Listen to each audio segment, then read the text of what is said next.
슬픈 뉴스 있는데 혹시 아세요? 그 동생이 둘 다 꼬마예요. 큰아이가 13살인가요? 언니가 13살이고요. 그 다음에 남자아이 동생이 있는데 그 애가 중증 장애인이에요. 근데 이제 엄마 아빠는 너무 이렇게 쉽게 말하면 참 없어. 그래서 막 그 일용직 노동자예요. 막 그래가지고 돈을 벌러 이제 나가셔야 되는데 한국은 이제 13살이면 여기도 그냥 혼자 있어도 되죠. 그러니까 보통 이제 막 그냥 집에 있으라고 그러잖아요. 근데 아파트가 조그만 아파트를 이제 구해서 사는데 엄마도 이제 식당 일하고 이렇게 사는 집이에요. 근데 이렇게 조사를 해보니까 마이크로웨이브가 있는 쪽에서 불이 난 거야. 불이라는 게 순식간에 퍼지잖아요. 불이 나면. 근데 그 아이가 중증 장애인 동생이 쉽게 행동을 못하니까 그 아이 챙기려고 13살짜리 딸아이 같이 있으면서 질식을 해버린 거예요. 못 나와서 빨리. 그래가지고 지금까지 의식이 없어요. 그러니까 지금 뉴스에 나오는데 뭐 엄마 아빠 와가지고 뭐 한영씩 울기만 하죠. 그러니까 그 아이가 이제 의식이 지금 전혀 회복이 안 되고 있습니다. 둘 다요? 네, 둘 다 이제 연기의 질식이 완전 심하게 돼가지고 그러니까 소방관들한테 나왔을 때는 거의 다 의식이 없는 상태에서 나왔어요.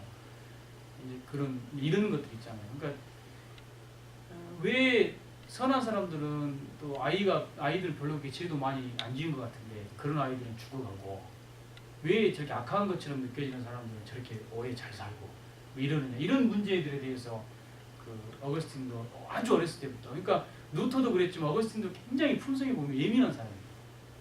그러니까 좀 털털한 사람들은 보면 금방 듣기 일어날 수 있는데 못 일어나는 거예요. 어렸을 때 그 죽은 친구의 모습 이런 것들. 근데 이제 성경책에는 그렇잖아요. 이제 성경 말씀에는 하나님을 나타내기 위해서 그렇게 했다고 얘기를 하잖아요. 예를 들어서 이제 그러니까 예정론의 입각에서 네. 그렇게 이야기하죠. 네. 근데 슬픔을 당하고 있는 분한테 찾아가서 목사님이 가가지고 하나님의 영광을 드러내기 위해서 이런 일이 있었으면 어떻게 그렇게 이야기합니까? 그거는 신앙적인 차원이고 나중에 다 회복이 됐을 다음에 손잡고 이루었을 때 할 수 있는 이야기고 지금도 실은 이게 답이 없어요. 그러니까 어거스틴도 답이 없는 문제인데 너무나 예민하게 자기 삶 속에서 깊이까지 계속 물었으면 되게 됐어요. 두 번째는요.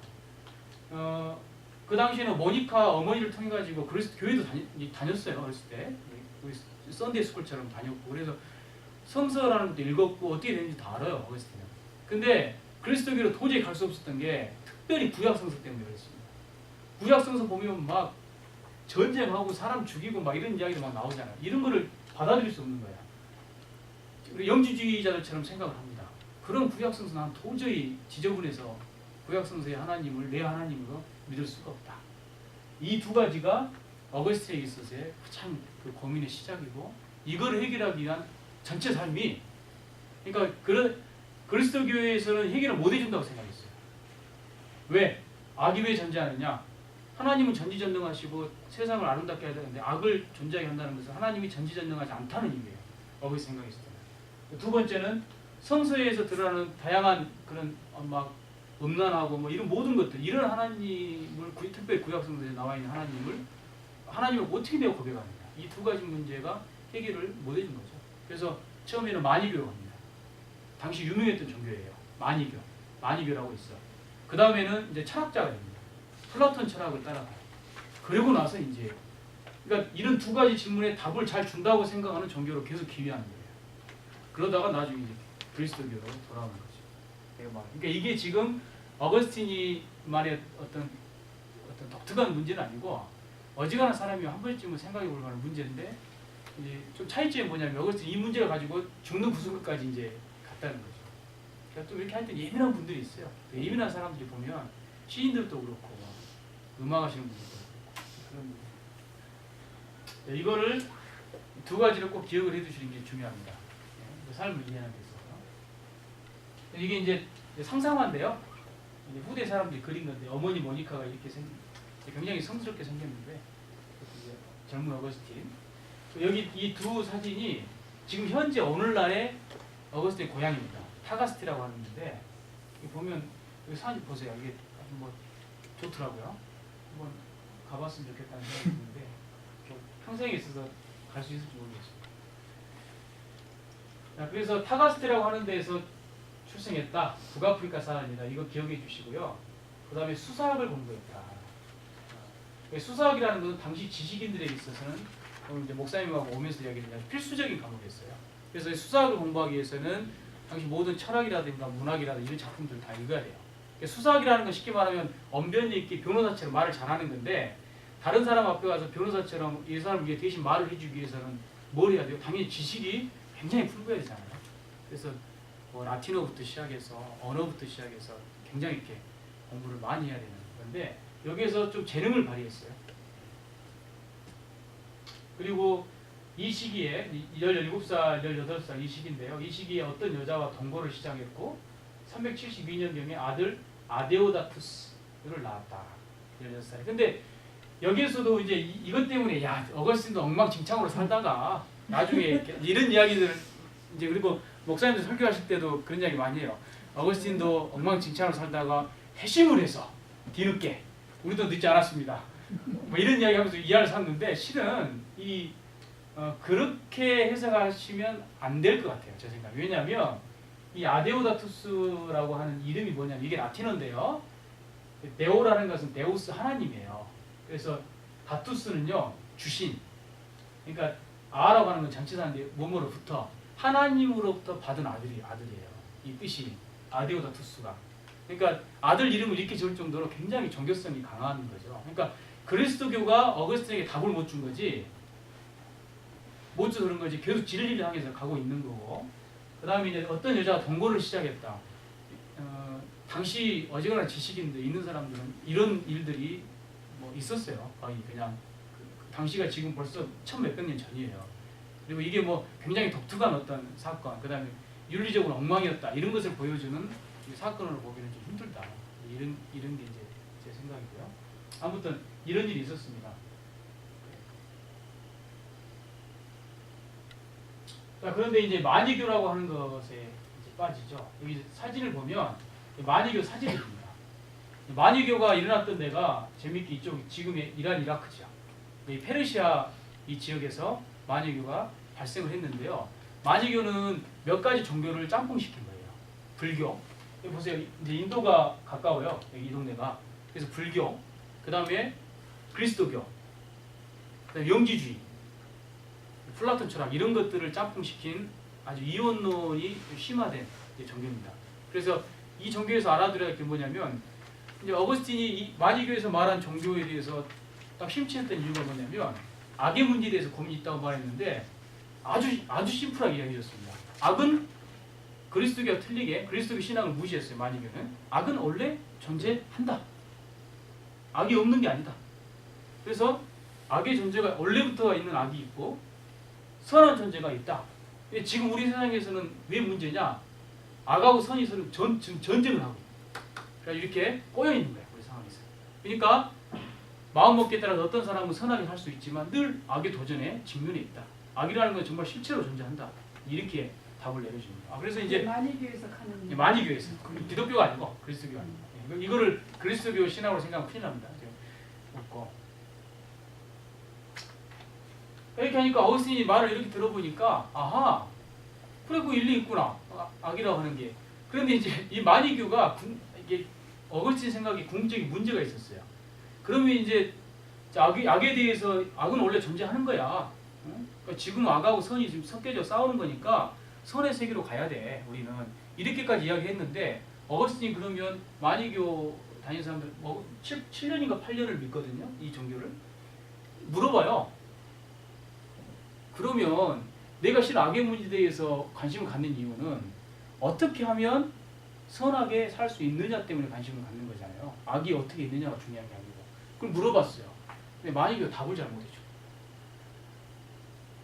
그러니까 철학적으로나 종교 교리적으로 훌륭한데 여기에 대해서 답이 됐는데 많은 그 믿는 사람들한테 어떻게 하면 그러면 이 악한 것을 뜯어내서 벗어나서 선한 곳으로 갈 수 있느냐라고 물어보면 답을 잘 못해요. 그래서 어거스틴이 만이교에서 그 당시 가장 유명하다고 하는 종교 지도자를 만나요.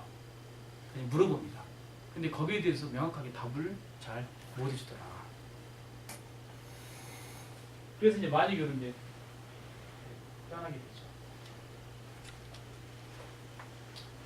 자, 로마로 갔다는 이야기는 했고요. 로마라고 하는 데서 이제 아카데미아 학파를 만나는데 이게 이제 아카데미아 학파가 뭐냐면요. 세상의 모든 것을 의심해 봐야 된다 이렇게 주장하는 사람이에요. 그래가지고 어거스틴이 마니교에서 아카데미아의 영향을 받습니다. 아카데미아 학파에. 그러면 내가 정말 절대적으로 믿었던 마니교와 또 의심 좀 해봐야 되는 거 아니야? 여기에 대해서 답을 제대로 못 주네.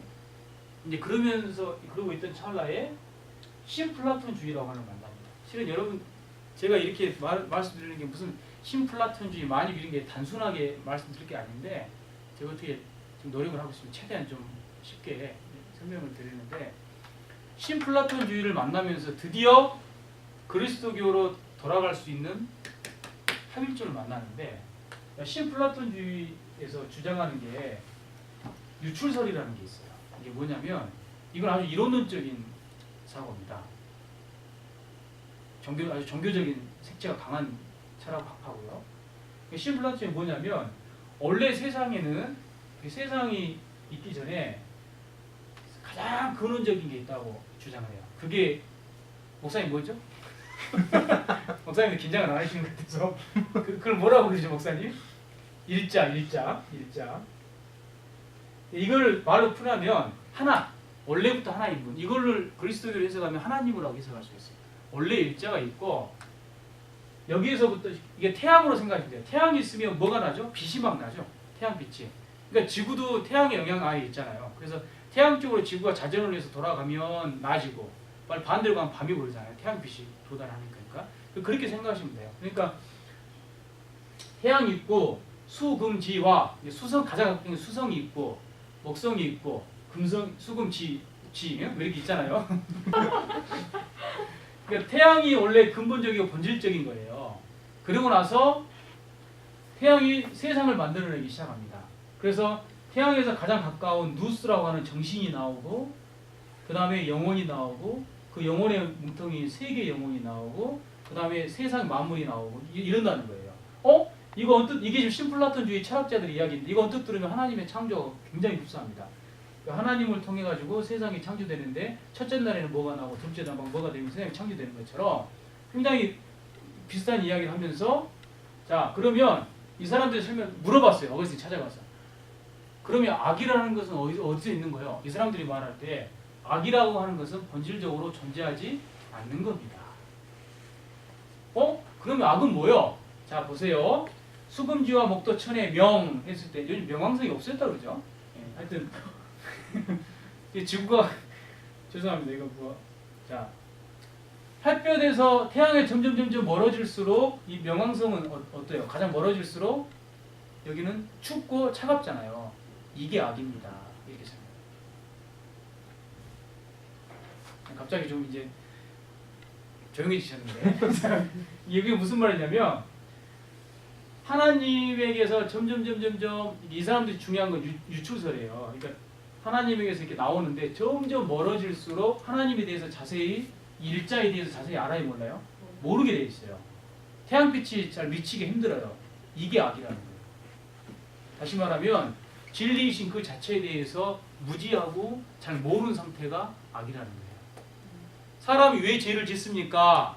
그러니까 진리에 가까이 간 사람일수록 양심적으로 살고 그 다른 데로 이제 살잖아요. 그러면 죄를 안 짓는 거고 점점 그 진리를 모르고 진리의 햇볕을 못 쐬는 사람일수록 어둠을 보게 되고 이 어둠의 세력에 갇히게 되고 스스로 어둡게 되고 양심에서 멀어지고 그러면서 죄를 짓는다는 거예요. 그래서 이게 쉽게 말하면 신플라톤주의 유출설인데 이 양반들이 딱 말을 하는 거 듣고 나서 그러면 답이 쉽게 나오죠. 그럼 어떻게 하면 악하게 살지 않을 수 있습니까? 마니교는 답을 못 해줬는데 답을 해주는 거예요. 여기서 빨리 벗어나서 일자에 진리에 가깝게 사십시오. 그러면서 이런 이제 신플라톤주의를 만나가지고 이런 어느 정도 답이 있을 것 같네 하고 나서 자, 신플라톤주의 밀라노에서 만나게 돼요. 밀라노의 교사로 가서 그러고 나서 드디어 그 밀라노의 감독으로 있던 그 밀라노의 어떤 교구 대표로 있던 암브로시우스라고 하는 감독 목회자를 만나는데 이 암브로시우스가 또 그 당시에 뭐에 대가있냐면 성서 해석하는 것에 대가있어요. 그러니까 제가 두 가지 문제가 있다고 그랬죠. 하나는 악의 기원에 관한 문제가 있었고 그 그리스도교로 가는 것을 막았던 나머지 하나가 뭐라고요? 구약 성서에 나와 있는 그 막 어지럽고 정신없고 맨날 싸우고 사람 죽이고 하나님이 죽이라고 명령하고 이런 것들을 어떻게 해석할 것이냐. 이 양부 그러니까 신플라톤주의를 만나가지고 개인적으로 악의 문제가 조금씩 해결되어가는 찰나에 두 번째 문제. 이 어떻게 하면 성서를 이해할 것이냐. 이 문제를 암브로시우스라고 하는 감독을 만나서 해결을 합니다. 암브로시우스가 뭐라고 이야기하냐면 뭐에 대가 있냐면 성서를 해석하는데 성서는 문자 그대로 보면 안 됩니다. 이렇게 해석을 해요. 성서 속에 가지고 있는 문자 하나하나마다 깊은 의미를 가지고 있는 책이지. 예를 들어서 구약 성서에 나와 있는 막 음란한 이야기 이런 것들이 다 우리에게 교훈을 주기 위해서 거기는 깊은 의미를 가지고서 쓴 거지. 이게 막 그 천박해 그대로 한 이야기가 아닙니다. 이런 해석을 보고 알레고리칼 풍유적인 해석이라고 말을 하는데 여기까지는 아실 필요 없어요. 그런 걸 하면서 어거스틴이 처음 들어본 거예요. 성경 그대로 문자에 나와 있는 그대로 읽으면 안 되는구나. 그러니까 요즘 우리 크리스찬들에게도 그런 문제가 있긴 해요. 성서를 문자 그대로 읽는 사람도 있어요. 있는 그대로 읽어야 된다고 주장을 하는 거죠. 여기서 물론 어거스틴 시대에 그대로 보는 거 지금하고 좀 틀립니다만은 그대로 그 상황은 비슷해요. 그러니까 문자 그대로 해석하지 마십시오 하고 암브로시우스 감독이 이야기하는 거예요. 그러면서 설명을 해줘요. 어거스틴 데려다가. 자 여기서 말한 네가 이해하지 못했던 것은 이런 내용이 있고 이렇게 이해해야 되고 이게 예수님이 무슨 뜻하고 연결되고 그러니까 처음으로 그런 식으로 자세하게 이야기 듣는 겁니다. 그러면서 이제 이 두 가지 문제가 해결되면서 이제 그리스도교로 가까이 갈 수 있죠. 좀 더 자세히 이야기하면 신플라톤주의가 말했던 것 중에 해결이 됐던 거는 하나님이 창조하셨을 때 선하게 창조했다는 것은 맞구나. 그런데 우리 스스로가 하나님의 그 창조에서 멀어졌구나. 그게 창세기를 보면은 해답이 나오는 거라. 그러면서 이제 암브로시우스가 또 이제 해석을 해주는 거죠. 자, 아담을 봐라. 누가 멀어졌느냐? 우리 스스로가 하나님 형상대로 창조됐으면서 선악과를 따먹는 불순종을 통해 가지고 이 불순종이라는 건 뭐냐면 바로 하나님의 진리에서 그 깨달음에서 점점 멀어지는 거구나. 그래서 우리 스스로가 우리 안에서 하나님의 진리의 세계가 아니고 어둠의 세계를 만들어내는구나. 여러분 요즘 이 이야기는요. 요즘 심리학으로 이야기하면 다 맞습니다. 그러니까 우리는 굉장히 태어날 때 보면 어떻게 보면 이렇게 뉴트럴하게 태어나지만 어떤 부모님 만나서 어떤 과정 환경으로 어떻게 사느냐에 따라 우리 삶이 완전히 달라지잖아요. 그런 깨달음을 신플라톤주의의 유출서를 통해 가지고 깨닫게 되는 거예요. 그래서 하나님께서 창조하신 거는 선하신 거고 하나님께서는 전지전능하게 창조하신 게 맞구나. 그 세상에 선하고 아름답게 창조된 게 맞는데 결론은 그것을 활용하고 그 안에 살아가는 우리 자신의 문제구나. 그럼 우리가 가까이 가기 위해서 뭘 해야 되냐 고민을 하게 되겠죠. 그래서 그리스도교로 다시 가야 됩니다. 이런 고민을 하고 있는 찰나에 회심을 386년에 이제 하게 됩니다. 그런데 이제 어거스틴이 참 그 고백록에다가 너무 이렇게 솔직하게 써놨어요. 이게 뭐냐면 이 두 가지만 가지고 평생을 고민했는데 그럼에도 불구하고 자기가 그리스도교로 완전히 개종을 하지 못했던 정말 또 하나의 이유가 있었다 하면서 자기가 써놓습니다. 그게 뭐냐면 그것이 참 솔직해요. 정욕, 성적인 욕망이 하나입니다. 그렇게 씁니다. 그러니까 이게 후대에 계속 남겨지고 누구나 다 읽을 수 있는 감독의 입장에 있는 사람이 이런 것까지 다 고백을 해버려요. 나를 막았던 거는 내가 그리스도교로 개종을 하면 앞으로 본인은 대충 믿지 않고 싶은데 그러면 온전히 세상을 떠나서 예수 그리스도를 바라보면서 살고 싶은데 자기를 막는 게 뭐냐면 특별히 육체적 정욕에 심히 시달렸다. 이 고백을 해요. 오직하면 나에게 정결과 순교를 주시옵소서. 이렇게 고백을 합니다. 고백록에서. 그런데 여기 이러면서 이제 밀라노에 있는 자기 살고 있는데 이렇게 정원에 하나님께서 이런 부분까지 내가 고민하는 것을 해결해 주셨는데 내가 마지막에 내 정욕의 문제, 이 삶의 문제 해결 안 되는구나.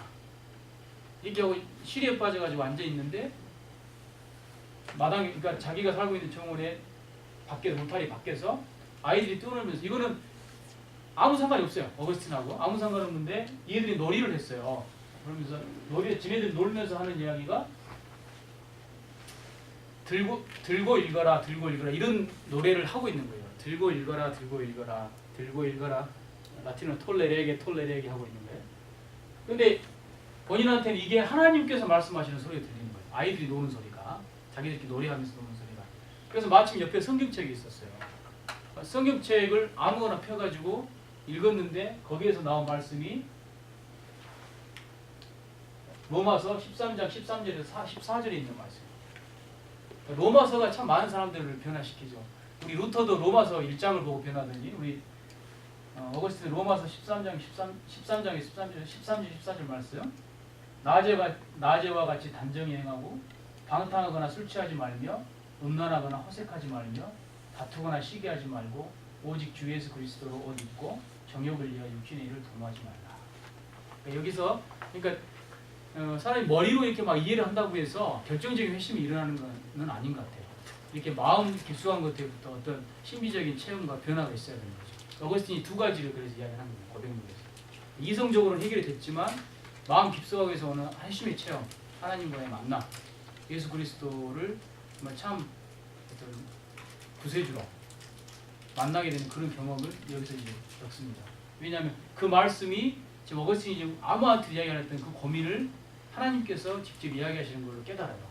그러고 나서 암브로시우스 감독에게 돌아가서 아들하고 그 당시 제자였던 알리피우스라고 사람과 같이 어머니 모니카가 엉엉 울면서 그 아들을 보면서 이렇게 이제 세례를 받습니다.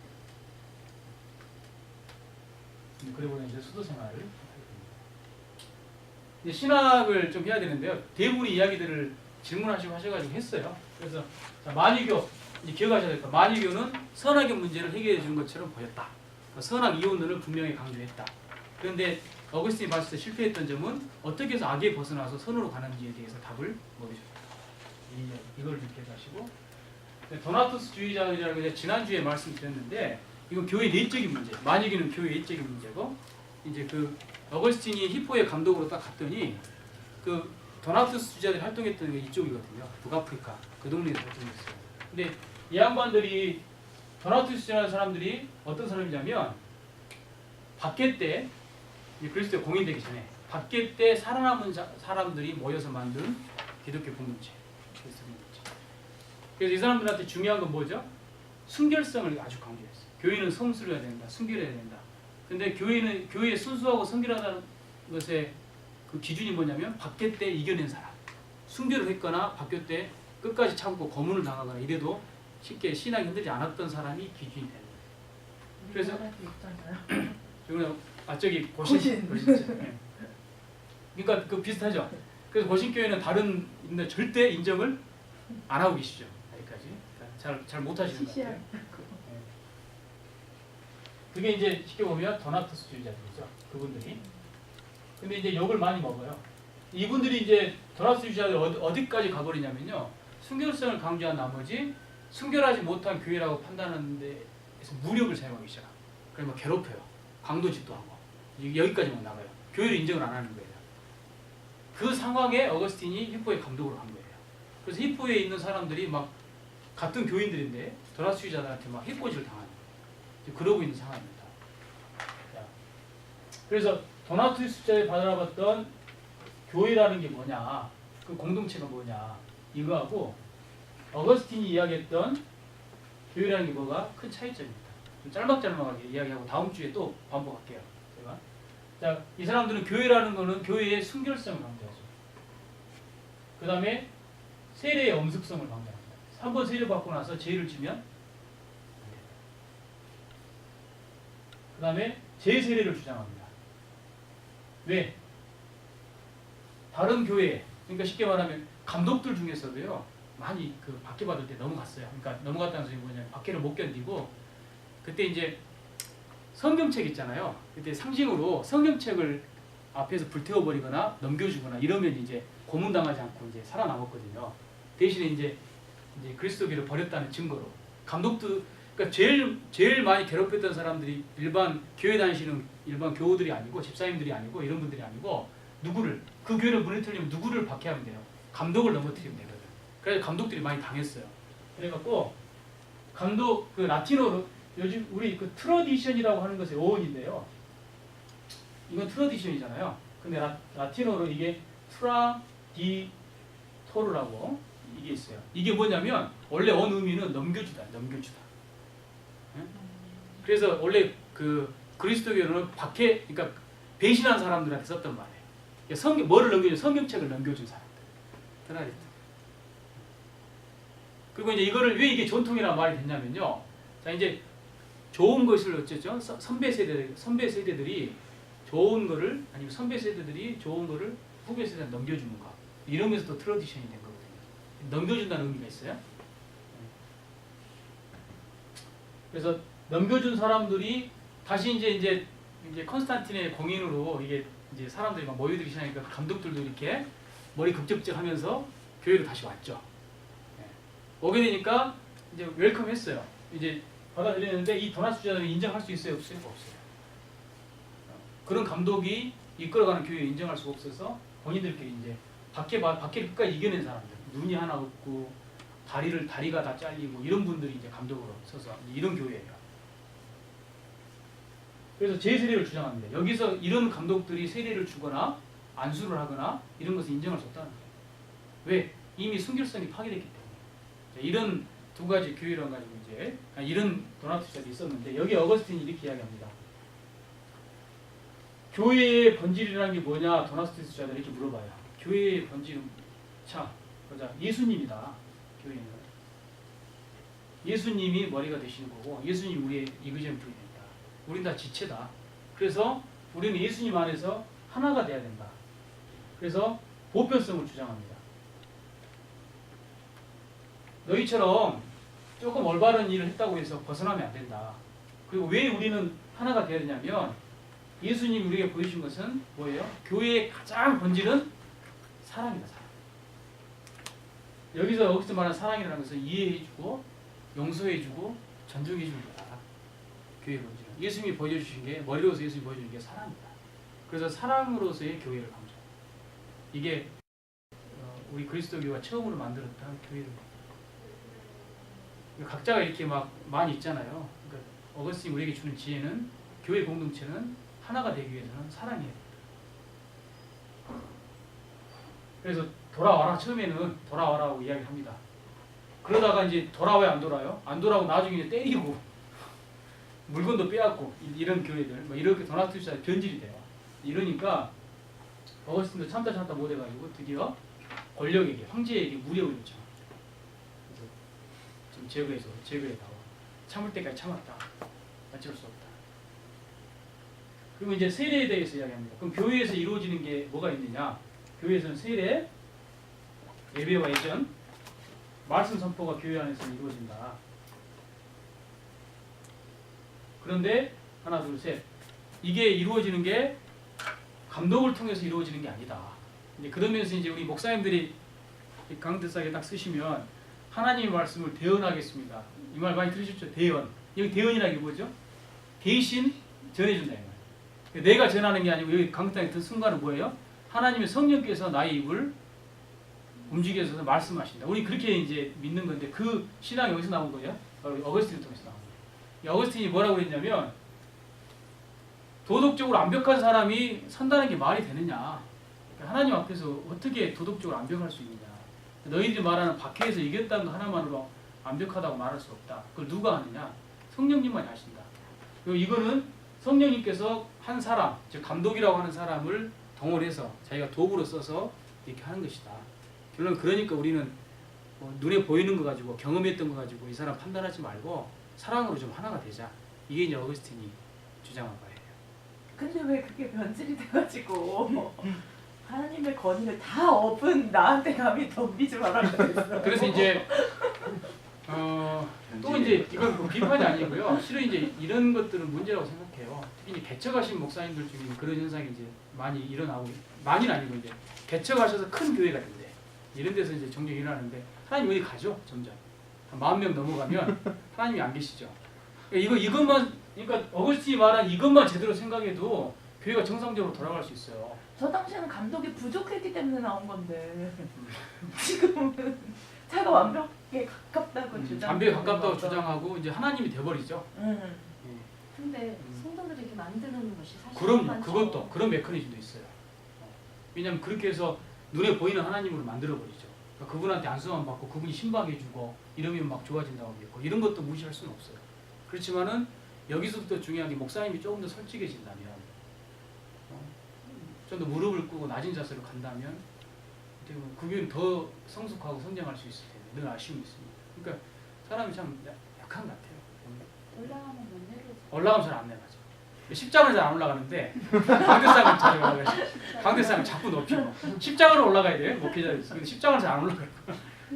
올라가면 그냥 매지도 않으려고 그래서 문제고 예전에 보니까 목사님들 데모하실 때 보니까 십자가에다가 도르래 달아가지고 이렇게 대공식으로 땅 끌기 힘들어서 예전에 그 사학법 반대할 때 그런 일이 있어요.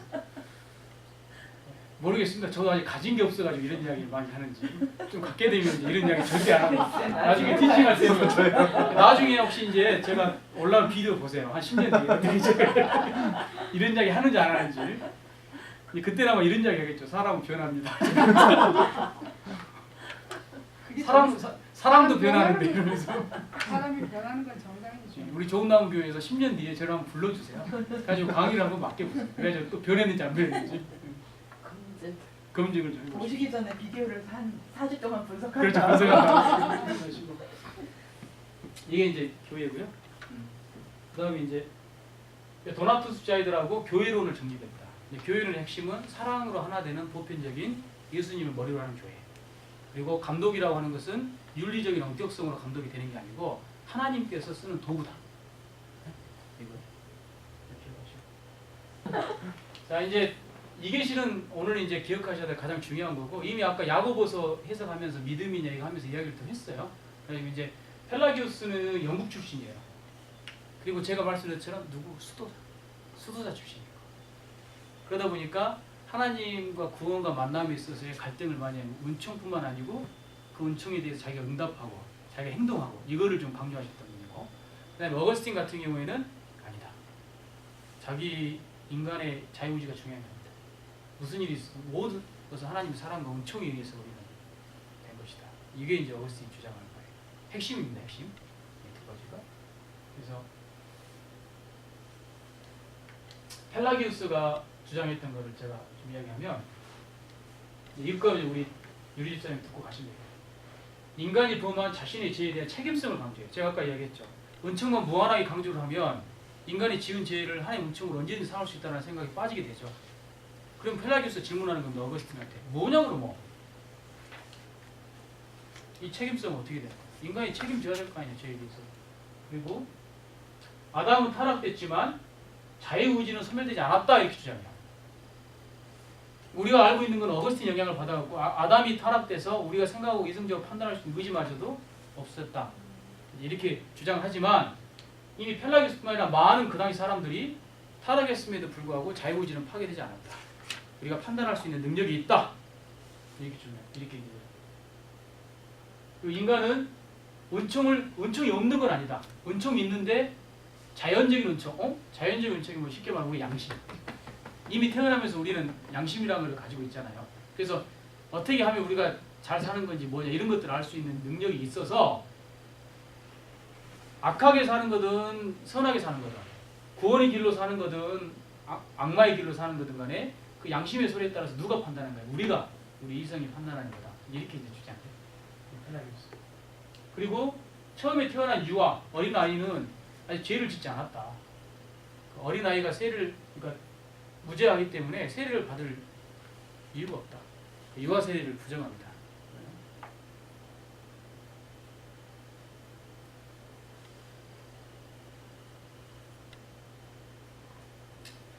자, 그래서 어거스틴이 이제 여기에 대해서 이제 이런 답들을 합니다.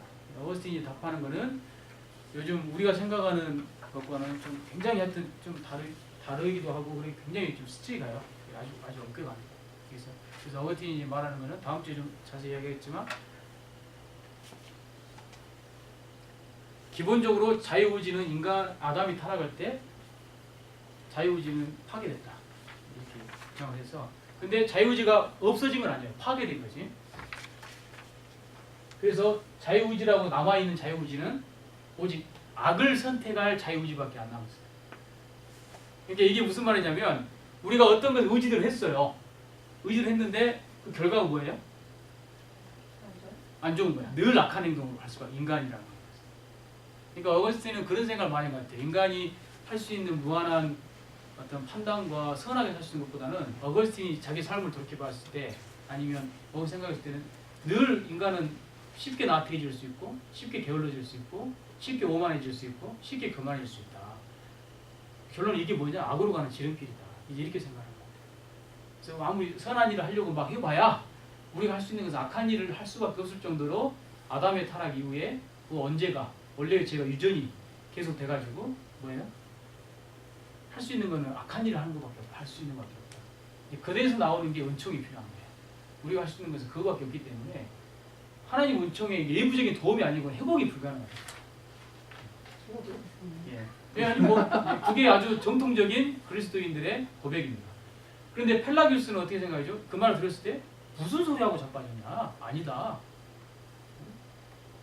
자유의지는 파괴되지 않았다. 아담의 타락으로 해가지고 우리가 선택해야 된다. 곰곰이 생각해봐라. 이것도 한번 생각해보네요. 교회를 나왔을 때 하나님 은총으로 아무리 마음으로 응답하시고 이렇게 응답하지만 교회를 나왔을 때 결론은 누가 선택했냐? 네가 발걸음 움직이고 네가 판단하고 몸이 아파 죽겠어서 교회를 안 가고 싶은데 교회를 나왔다. 누구냐? 그거 한 거예요. 펠라기우스는 누가 주장하죠? 바로 하나님이 내 앞에서 문을 두드렸지만 그 문을 연 사람은 누구예요? 나다. 이렇게 주장.